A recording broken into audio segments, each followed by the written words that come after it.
કે પહેલા ગુજરાતમાં 30% જેટલી અનામતની બેઠકો હતી સ્થાનિક સ્વરાજની ચૂંટણી. ટૂંક સમય પહેલા અનામત વર્ગમાં 10% જે ઓબીસીની બેઠકો હતી એને વધારી અને 27% કરી દીધી, જેનાથી ઓબીસી સમાજનું પ્રતિનિધિત્વ ગુજરાતના સ્થાનિક સ્વરાજના રાજકારણમાં વધશે. ગુજરાતમાં 50% બેઠકો રિઝર્વ કેટેગરી માટે એટલે અનામત વર્ગ માટે રિઝર્વ થઈ ગઈ છે અને 50% બેઠકો જ ખાલી ઓપન રહી છે. અનામત વર્ગની સાથે સાથે બિન અનામત વર્ગના લોકોનું પણ પ્રતિનિધિત્વ જળવાયેલું રહે, એના માટે થઈ અને જે બિન અનામત વર્ગની એટલે કે ઓપન જે 50% બેઠકો છે એમાં મહત્તમ બેઠકો બિન અનામત વર્ગને ફાળવવામાં આવે. જ્યારે તમે આવડી મોટી પાર્ટીના અધ્યક્ષ હો તો અનામત વર્ગની સાથે સાથે બિન અનામત વર્ગની પણ ચિંતા કરવી એ આપણી નૈતિક ફરજ છે. અને એક સમાજના એક પાર્ટીના આગેવાન તરીકે મારી પાસે જે માહિતી આવી અને જે દુઃખ આવ્યું એ દુઃખ મારે પ્રદેશ અધ્યક્ષ સુધી પહોંચાડવું એ મારી ફરજ છે. આ વાત મારી નથી, આ ગુજરાતના કરોડો બિન અનામત વર્ગના લોકોની વાત મારા માધ્યમથી મેં મૂકી છે. હજુ સુધી તમે અમારી ચેનલને સબસ્ક્રાઇબ નથી કરી તો અત્યારે જ ન્યૂઝરૂમ ગુજરાતને સબસ્ક્રાઇબ કરો, ફેસબુક અને ઇન્સ્ટાગ્રામ પર ફોલો કરો.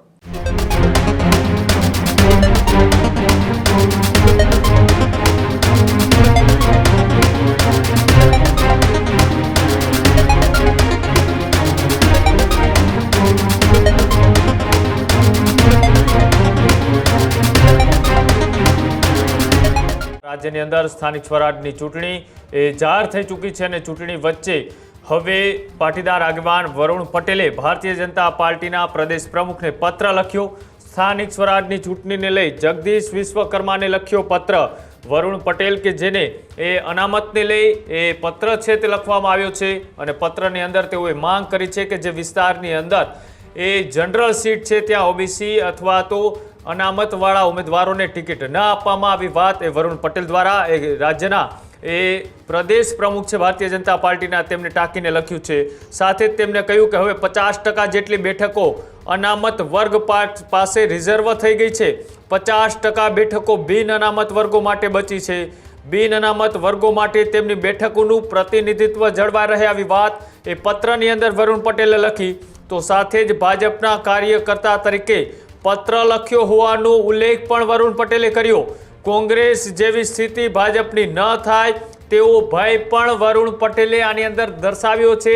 એટલે કે જે રીતના એ ટકાવારી મુજબ એ સીટની ફાળવણીઓ થતી હોય છે અને જે રીતના 27% એ ઓબીસી અનામત છે તેઓને પણ તેઓએ આવકાર્યું છે અને સાથે સાથે તેઓએ કહ્યું છે કે જે જગ્યા ઉપર એ જનરલ કેટેગરીના ઉમેદવાર માટે રિઝર્વ સીટ છે ત્યાં ઓબીસી અથવા તો અનામત વર્ગના ઉમેદવારોને ટિકિટ ન આપવામાં આવે અને જો આવું થશે તો આગામી દિવસોમાં એ સ્થિતિ ખૂબ ભયાનક થશે તેવો ભય પણ પોતાએ એક પત્રની અંદર ઉલ્લેખ કરીને દર્શાવ્યો છે. જય સરદાર. મેં આજે જે ભારતીય જનતા પાર્ટીના પ્રદેશ અધ્યક્ષ સન્માનીય જગદીશ વિશ્વકર્માજીને જે પત્ર લખ્યો છે એ પત્ર લખવાનો મૂળભૂત હેતુ એ છે કે પહેલા ગુજરાતમાં 30% જેટલી અનામતની બેઠકો હતી સ્થાનિક સ્વરાજની ચૂંટણી, કારણ કે ત્યારે ઓબીસી અનામત 10% હતી. ગુજરાતની સન્માનીય સરકારે ટૂંક સમય પહેલા અનામત વર્ગમાં 10% જે ઓબીસીની બેઠકો હતી એને વધારી અને 27% કરી દીધી, જેનાથી ઓબીસી સમાજનું પ્રતિનિધિત્વ ગુજરાતના સ્થાનિક સ્વરાજના રાજકારણમાં વધશે. અને ખૂબ આનંદના સમાચાર છે કે ઓબીસી ભાઈનું પણ પ્રતિનિધિત્વ વધી રહ્યું છે. પણ એની સાથે સાથે સ્થિતિ એ સર્જાઈ છે કે ગુજરાતમાં 50% બેઠકો રિઝર્વ કેટેગરી માટે એટલે અનામત વર્ગ માટે રિઝર્વ થઈ ગઈ છે અને 50% બેઠકો જ ખાલી ઓપન રહી છે. તો રાજકીય પાર્ટીની એ પણ જવાબદારી હોય છે કે ગુજરાતના તમામ જ્ઞાતિ, જાતિ, ધર્મ, સમાજ, વર્ગનું પ્રતિનિધિત્વ જળવાયેલું રહે. તો મેં ગુજરાતની સન્માનીય પાર્ટીને, વિશ્વની સૌથી મોટી પાર્ટીના ગુજરાતના અધ્યક્ષને એ જ વિનંતી કરી છે કે અનામત વર્ગની સાથે સાથે બિન અનામત વર્ગના લોકોનું પણ પ્રતિનિધિત્વ જળવાયેલું રહે, એના માટે થઈ અને જે બિન અનામત વર્ગની એટલે કે ઓપન જે 50% બેઠકો છે એમાં મહત્તમ બેઠકો બિન અનામત વર્ગને જ ફાળવવામાં આવે, જેનાથી અનામત વર્ગ અને બિન અનામત વર્ગ બંનેનું પ્રતિનિધિત્વ જળવાયેલું રહે અને ગુજરાતમાં સામાજિક અને રાજકીય સમન્વયનું એક વાતાવરણ બન્યું રહે. કારણ કે જો આવું નહીં થાય અને ગુજરાતના બિન અનામત વર્ગને અન્યાય થશે તો ગુજરાતમાં આવનારા દિવસોમાં બહુ મોટી અરાજકતા, અસમન્વયનું વાતાવરણ ઊભું થશે, જે ગુજરાત માટે, ભાજપ માટે, બધા માટે ઘાતક બનશે. એટલે મારી સિંગલ લાઈન રિક્વેસ્ટ એ છે કે જે 50% ઓપન સીટો છે ત્યાં મહત્તમ બેઠકો બિન અનામત વર્ગને ફાળવવામાં આવે. એ પ્રતિનિધિત્વ માટે જે રિઝર્વ જગ્યા છે ત્યાં જનરલ કેટેગરીના ઉમેદવારોને એ રિઝર્વ સીટ ઉપર દાવેદારી મળવી જોઈએ. આવી વાત તેઓએ જગદીશ વિશ્વકર્માને પત્ર લખીને કરી છે. આપણી સાથે ફોન લાઈન પર વરુણ પટેલ સીધા જોડાયેલા છે. વરુણભાઈ, જે રીતના તમે પત્ર લખ્યો છે, આ પત્રની અંદર તમે માંગ કરી છે કે ઓબીસી બેઠકો ઓલરેડી અનામત છે, તો જ્યાં જનરલ કેટેગરીની બેઠક છે ત્યાં ઓબીસી અથવા તો અનામત વર્ગનાઓને ઉમેદવારી ન કરવી જોઈએ અથવા તો પાર્ટી ટિકિટ ન આપવી જોઈએ. કેમ તમારે પત્ર લખવો પડ્યો? જો અત્યારથી પહેલાની વાત કરો તો ગુજરાતમાં 30% જેટલી અનામત હતી સ્થાનિક સ્વરાજની ચૂંટણીમાં. પણ આ વખતે જે 10% ઓબીસી અનામતને વધારી અને 27% અનામત ઓબીસી ની કરવામાં આવી છે, જેના કારણે 50% જેટલી સીટો અનામત કેટેગરી માટે રિઝર્વ થઈ જાય. 2% જેટલી બેઠકો બિન અનામત વર્ગ માટે વધતી હતી, એની જગ્યાએ 50% બેઠકો જ બિન અનામત વર્ગ માટે સ્થાનિક સ્વરાજની ચૂંટણીમાં વધી રહી છે.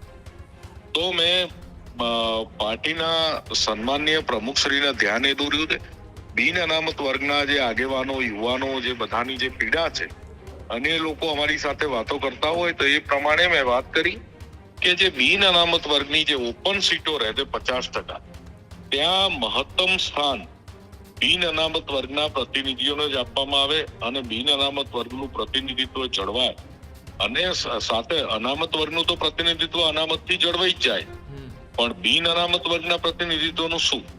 તો જ્યારે તમે આવડી મોટી પાર્ટીના અધ્યક્ષ હો તો અનામત વર્ગની સાથે સાથે બિન અનામત વર્ગની પણ ચિંતા કરવી એ આપણી નૈતિક ફરજ છે. અને એક સમાજના, એક પાર્ટીના આગેવાન તરીકે મારી પાસે જે માહિતી આવી અને જે દુઃખ આવ્યું એ દુઃખ મારે પ્રદેશ અધ્યક્ષ સુધી પહોંચાડવું એ મારી ફરજ છે.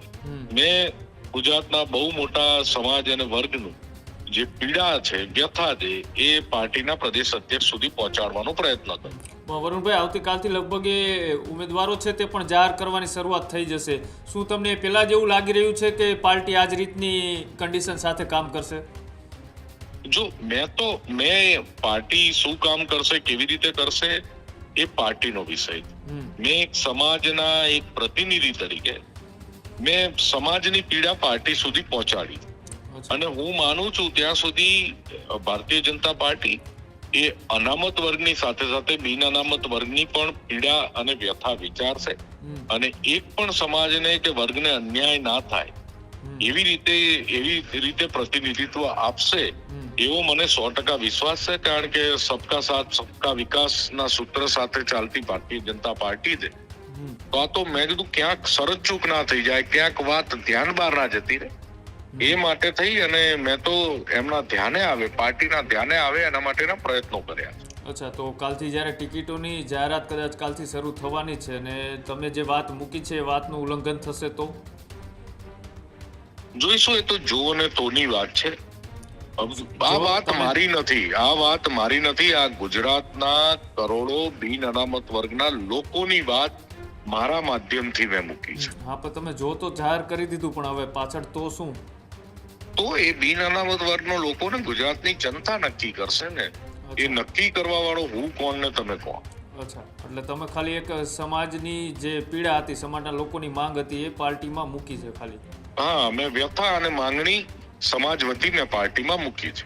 અચ્છા, ઠીક છે. જોવાનું રહેશે કે આગામી દિવસોમાં કાલથી જ્યારે ચૂંટણીના જે ઉમેદવારો છે જાહેર થશે ત્યારે આ તમારી વાતનો એમાં કેટલો ઉલ્લેખ કરવામાં આવે છે અને તમે જે મૂકેલી વાત એ પાર્ટી કઈ રીતના લે છે ધ્યાને, એ પણ જોવાનું રહેશે. ખૂબ ખૂબ આભાર જોડાવા બદલ વરુણભાઈ. ખૂબ ખૂબ આભાર.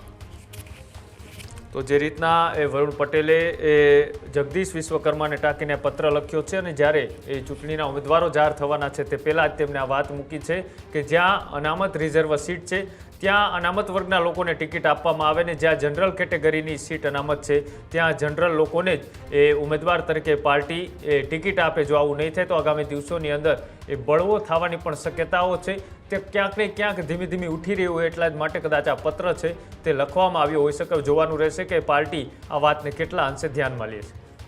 ત્યારે જ ન્યૂઝરૂમ ગુજરાતની યુટ્યુબ ચેનલને સબસ્ક્રાઇબ કરો અને ઇન્સ્ટાગ્રામ અને ફેસબુક પર ફોલો કરો. અપડેટ રહો, સત્યની સાથે રહો.